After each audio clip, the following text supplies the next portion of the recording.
पितृपक्ष के आखिरी दिन ये एक चीज दान कर देना, पितरी होंगे खुश और आपको कर देंगे मालामाल। आज हम बात करेंगे पितृपक्ष के आखिरी दिन पर, जो कि बेहद महत्वपूर्ण माना जाता है। अगर आपके जीवन में कोई रुकावट आ रही है, व्यापार में सफलता नहीं मिल रही है, या आपके परिवार में शांति और सुख समृद्धि नहीं है, तो इसका एक कारण यह हो सकता है कि आपके पितृ आपसे प्रसन्न नहीं है और इसके कारण आपको पितृ दोष का भी सामना करना पड़ता है। पितृ दोष को सबसे बड़ा दोष माना जाता है। पितृ दोष से पीड़ित व्यक्ति के जीवन में समस्याएं लगी रहती हैं। पितृ दोष और पितरों की नाराजगी का प्रभाव न सिर्फ व्यक्ति बल्कि उसके पूरे परिवार पर पड़ता है। पितृ दोष के कई कारण हो सकते हैं, जैसे पूर्वजों के प्रति अपने कर्तव्य में कमी रह जाना, परिवार में कोई बड़ा पाप या अपराध हुआ हो, घर के बुजुर्गों या माता पिता के साथ अपमानजनक व्यवहार करना, पितरों का विधिवत अंतिम संस्कार और श्राद्ध न होना, परिवार में आकस्मिक निधन या दुर्घटना होना, बीमारी होना और लंबे समय तक चलना, परिवार में विकलांग या अनचाहे बच्चे का जन्म होना, बच्चों द्वारा असम्मान व प्रताड़ना का व्यवहार करना, गर्भधारण न होना, परिवार के किसी सदस्य का विवाह न होना, बुरी आदतों की लत लग जाना, परिवार में किसी बात को लेकर झगड़ा होना, हमेशा पति पत्नी में अनबन बनी रहती हो, खासकर सोमवार या शनिवार के दिन, खाने की थाली में बार बार बाल निकलना, पीपल, नीम या फिर बरगद के पेड़ को कटवाना। जब किसी व्यक्ति की कुंडली में पितृदोष का निर्माण होता है, तो ऐसे व्यक्ति को अपने जीवन में कई तरह की बाधाओं का सामना करना पड़ता है, जैसे कि संतान प्राप्ति में बाधा, विवाह टूट सकता है, तलाक की स्थिति उत्पन्न हो जाती है, वैवाहिक जीवन में हमेशा तनाव बना रहता है, सपनों में पितरों का गुस्से में या भूखे नजर आना, महिलाओं को गर्भधारण में समस्या आना, बच्चे की अकाल मृत्यु होना, जीवन में कर्ज और नौकरी में परेशानियां आना, घर में या परिवार में आकस्मिक निधन या दुर्घटना होना, लंबे समय से किसी बीमारी के चलते परेशान रहना, परिवार में विकलांग या अनचाहे बच्चे का जन्म होना, व्यक्ति को बुरी आदतों की लत लगना, शिक्षा में बाधा आदि। पितृपक्ष के अंतिम दिन कुछ खास चीजों का दान करना बेहद शुभ और लाभकारी माना गया है। इससे न केवल आपके पितरों को शांति मिलती है, बल्कि उनके आशीर्वाद से आपके जीवन में भी सुख समृद्धि आती है और आपको पितृ दोष से भी मुक्ति मिलती है। मित्रों, सर्वपितृ अमावस्या को यानी 2 अक्टूबर को पितृपक्ष का समापन हो जाएगा। मित्रों, आप सभी को बता दें कि पितृपक्ष में श्रद्धा कर्म के कार्यों के साथ साथ दान का भी विशेष महत्व होता है। पितृपक्ष में दान और श्रद्धा कर्म के कार्यों से पितरों को मुक्ति मिलती है। ऐसा कहा जाता है कि पितरों के नाम से किए गए दान से व्यक्ति को 100 गुना अधिक लाभ मिलता है। वहीं शास्त्रों में कुछ ऐसी वस्तुओं का वर्णन किया गया है जिनका दान पितृपक्ष यानी श्राद्ध के आखिरी दिनों में किया जाता है। पितृपक्ष के दौरान पूर्वजों की आत्मा की शांति के लिए दान करना बेहद शुभ माना जाता है। कहा जाता है कि इस शुभ अवधि पर दान करने से पूर्वज प्रसन्न होते हैं और साधक तथा उनके परिवार के सदस्यों को पितरों का आशीर्वाद प्राप्त होता है। कहा जाता है कि पितृपक्ष के दौरान दान पुण्य करने से 2 गुना पुण्य फल की प्राप्ति होती है। पितृपक्ष में दान की अपनी एक अलग मान्यता है। वैसे तो हिंदू धर्म शास्त्रों में भी दान करने को लेकर कई महत्वपूर्ण बातें कही गई है। दान को सबसे शुद्ध एवं सबसे पुण्य का काम माना गया है। अगर आप पितृपक्ष में कुछ खास चीजों का दान करते हैं तो आपके पूर्वज काफी प्रसन्न होते हैं। इसके साथ ही घर से पारिवारिक कलह दूर हो जाती है और परिवार में खुशियां आती हैं। तो आइए जानते हैं कि पितृपक्ष के आखिरी दिन कौन कौन सी चीजों का दान करना चाहिए ताकि पितृ खुश होकर अपना आशीर्वाद दें। लेकिन उससे पहले अगर आप भी चाहते हैं कि माता रानी का आशीर्वाद आप पर सदैव बना रहे तो वीडियो को एक लाइक करें, चैनल को सब्सक्राइब करें और कमेंट बॉक्स में जय माता लक्ष्मी जरूर लिखें। नंबर 1, लगा हुआ पान। पितरों की कृपा प्राप्ति के लिए पितृपक्ष में उनको लगा हुआ पान दान करना चाहिए। लगा हुआ पान का मतलब पान के बीड़े से है। जो भी महिला या पुरुष लगा हुआ पान दान करते हैं तो आपका घर धन धान्य से परिपूर्ण हो जाएगा। नंबर 2, सफेद मिठाई। पितृपक्ष में सफेद मिठाई का दान पाकर पितर खुश हो जाते हैं। प्रेत मंजरी में लिखा है कि मृत्यु के बाद व्यक्ति प्रेत भाव में होता है और वह अंधकार में रहता है। इस भाव में वे अपने वंश को प्रताड़ित या परेशान न करें, इसलिए उनके लिए सफेद मिठाई का दान करते हैं। पितरों को सफेद वस्तुएं दान करते हैं। श्वेत रंग सकारात्मकता का प्रतीक है, जिसे वे पाकर प्रसन्न होते हैं। नंबर 3, दही। पितरों की तृप्ति के लिए आप दही का दान जरूर करें। पितृपक्ष में दूध से ज्यादा दही का महत्व होता है। दूध कच्चा होता है, जबकि दही पके दूध से बनाते हैं और वह जमा हुआ होता है। पितरों को दही प्रिय है। दही स्थिर और जमा होता है। पितरों को इसलिए दही दान करते हैं ताकि हमारे जीवन में स्थिरता आए। नंबर 4, केले का दान। पितरों को डोट खुश करने के लिए पितृपक्ष में पके हुए केले का दान करना चाहिए। केला एक सदाबहार फल है और वह भगवान विष्णु को प्रिय है। विष्णु कृपा प्राप्ति के लिए केले के पौधे की पूजा भी होती है। भगवान विष्णु वैकुंठ धाम के मालिक हैं और मोक्ष प्रदान करने वाले हैं। पितर केले का दान पाकर प्रसन्न हो उठते हैं और आशीर्वाद देकर अपने वंश को धन्य करते हैं। नंबर 5, चमेली का तेल। श्राद्ध पक्ष में पितरों के निमित्त सरसों के तेल का दीपक जलाना चाहिए। इससे पितर संतुष्ट हो जाते हैं। इन 16 दिनों में जो भी महिला या पुरुष विधि विधान से सरसों और चमेली के तेल का दान करते हैं तो उनके घर में धन संपत्ति की समस्या दूर हो जाती है। नंबर 6, नमक का दान।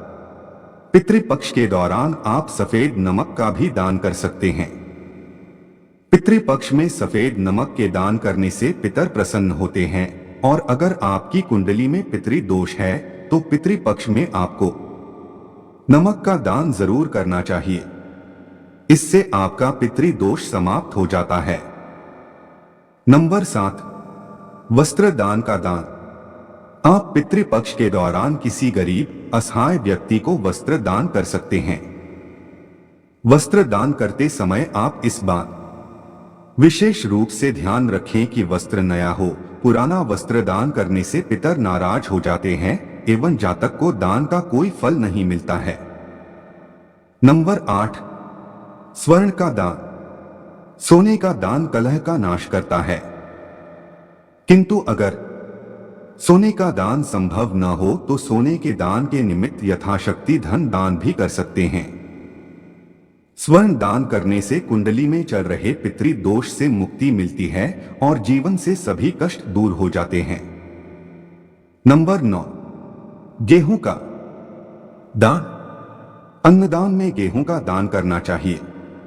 इनके अभाव में कोई दूसरा अनाज भी दान किया जा सकता है, लेकिन अगर विशेष रूप से गेहूं का ही दान करते हैं तो आपके मृत पितर जल्दी प्रसन्न हो जाते हैं। इसके साथ ही यह दान संकल्प सहित करने पर मनोवांछित फल देता है। नंबर 10, चावल का दान। पितृपक्ष में सफेद चावल को चांदी के समान माना जाता है। पितरों को ध्यान करके कच्चे चावल का दान करना चाहिए। इससे आपके आर्थिक तंगी दूर होती है और कारोबार में तेजी से वृद्धि होनी शुरू हो जाती है। नंबर 11, काले तिल का दान। कोई भी श्राद्ध काले तिल के बिना अधूरा माना जाता है। तर्पण के समय हाथ में जल और काला तिल लेकर ही पूर्वजों को जल अर्पित किया जाता है। पितृपक्ष में काला तिल घर लाने और दान करने से वंश का विस्तार होता है। इसके साथ ही संतान सुख की प्राप्ति होती है। नंबर 12, दक्षिणा।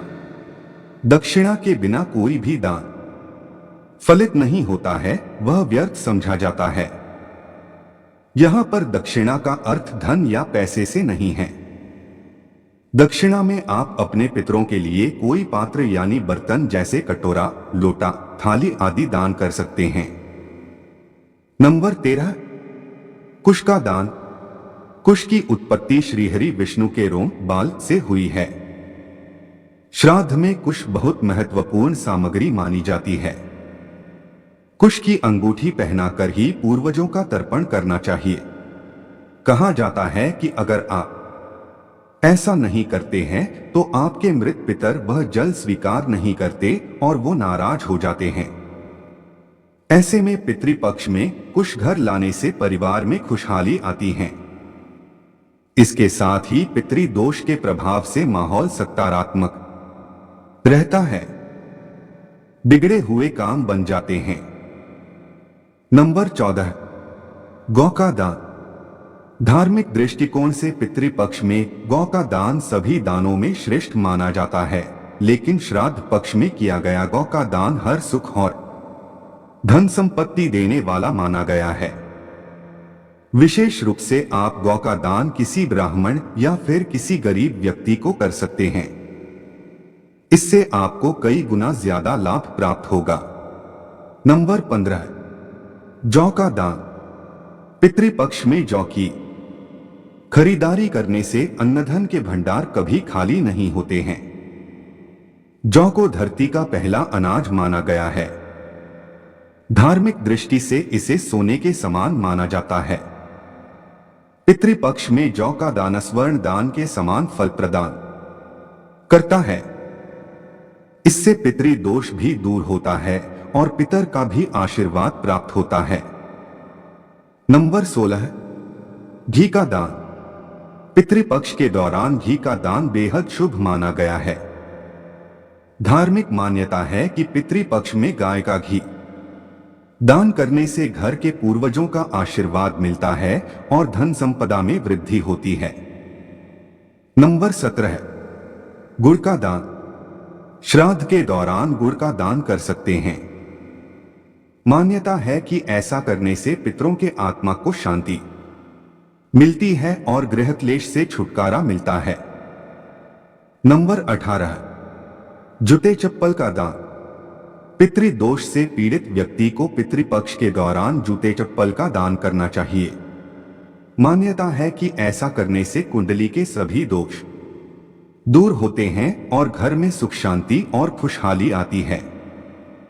नंबर 19, चांदी का दान। पितृपक्ष की अवधि में आप पितरों के आशीर्वाद और संतुष्टि के लिए चांदी का दान भी कर सकते हैं। चांदी का दान करना बेहद लाभकारी माना जाता है।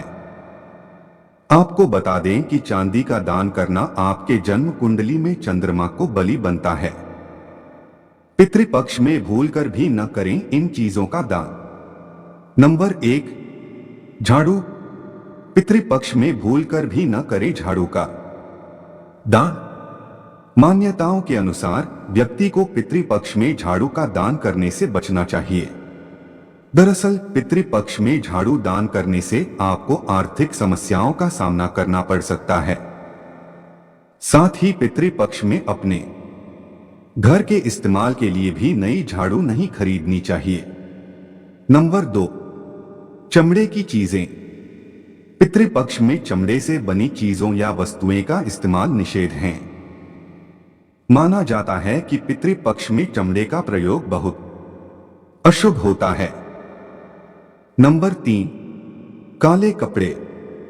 हिंदू पूजा और सभी अनुष्ठानों में काले रंग का इस्तेमाल करना निषेध होता है, साथ ही अशुभ भी होता है। इसलिए पितृपक्ष में काले रंग के वस्त्र या कंबल दान करने से बचें। नंबर 4, लोहे की चीजें। ज्योतिष में लोहा धातु का संबंध शनि ग्रह से होता है। ऐसा माना जाता है कि यदि आप पितृपक्ष के दौरान लोहे व इससे बनी किसी भी वस्तु का दान करते हैं तो इसके नकारात्मक परिणाम हो सकते हैं। लोहे का दान इस अवधि में करने से आपके घर में पितृ दोष हो सकता है। इसके फलस्वरूप आपके घर में बीमारियां और लड़ाई झगड़े हो सकते हैं। नंबर 5, तामसिक भोजन। पितृपक्ष के दौरान तामसिक या मांसाहारी भोजन का दान पूरी तरह से वर्जित है। यही नहीं, इस दौरान आपको ऐसा भोजन न करने की सलाह भी दी जाती है। हिंदू धर्म में यह समय पवित्रता और सादगी का माना जाता है और तामसिक भोजन का दान पितरों को अप्रसन्न कर सकता है। ऐसे भोजन का दान करने से परिवार में बीमारियां और अन्य कष्ट आने की संभावना बढ़ जाती है। यह तमाम जानकारी जनरुचि में ध्यान रखकर दी जा रही है। ज्योतिष और धर्म के उपाय और सलाहों को अपनी आस्था और विश्वास पर आजमाएं। वीडियो का उद्देश्य मात्र आपको बेहतर सलाह देना है। इस संदर्भ में हम किसी भी प्रकार का कोई दावा नहीं करते हैं। दोस्तों, आज की हमारी वीडियो आपको कैसी लगी हमें कमेंट करके बताएं। अगर आपको हमारी वीडियो अच्छी लगी तो कमेंट बॉक्स में जय मां लक्ष्मी जरूर लिखें। माता लक्ष्मी आप पर सदैव अपनी कृपा बनाए रखें। वीडियो के अंत तक बने रहने के लिए धन्यवाद।